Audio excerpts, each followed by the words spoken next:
Okay, I'm double whammying up on the videos out with Bonnie on her leash training. She's actually just over the side now. My husband's taking over the training for a moment because I just had a thought after I finished making last week's video, which was actually me making it 10 minutes ago here.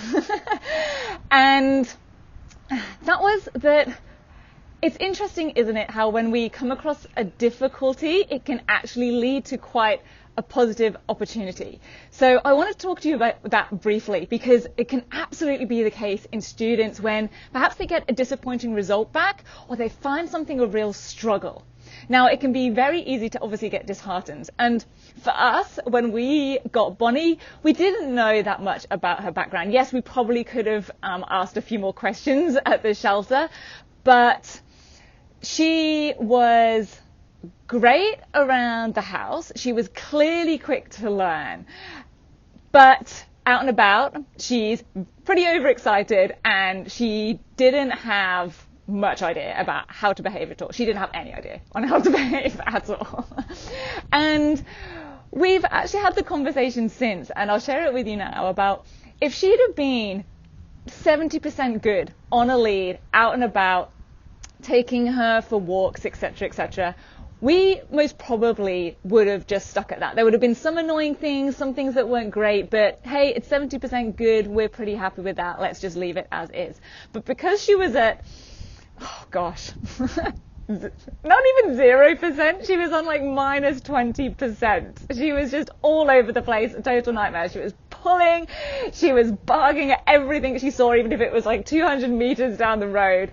Every car that went past was like this major event.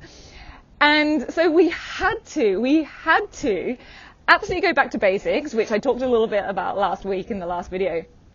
But now our expectations and where we want to get things is so much higher. So we're going to get Bonnie to like 90% amazing when she's out and about. You know, look, let's give her 10% leeway here, right? But it's going to be fantastic because we're going to train her exactly the way we want her to be. We're going to have her totally trustworthy when she's out. We're not going to have that like, will this go well, will this won't, because, hey, you know, we're at about 70%. So what actually started out as maybe quite a negative has actually brought a massive opportunity and gives us the opportunity to get her even better than she would have been, because she totally has the ability to do so. Of course she does. And that's going to be the case with many students when they come across, like I said, a disappointing result, whether it's in an exam, in an essay, something that they find really challenging or difficult. They have the opportunity to identify that and then take things even further, really go to town on mastering that content, on mastering their exam technique, on mastering their ability to write a succinct but detailed and clear structured essay, whatever it might be.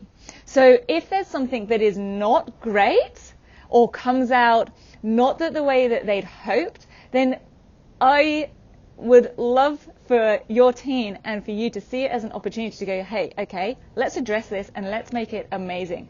If it was okay, then maybe we wouldn't do that. Maybe we just leave it as is. But when there's something that really isn't okay, then let's see it as an opportunity to get the training, get the help, get the support and the structures in place to do the learning, take the action and make it super amazing.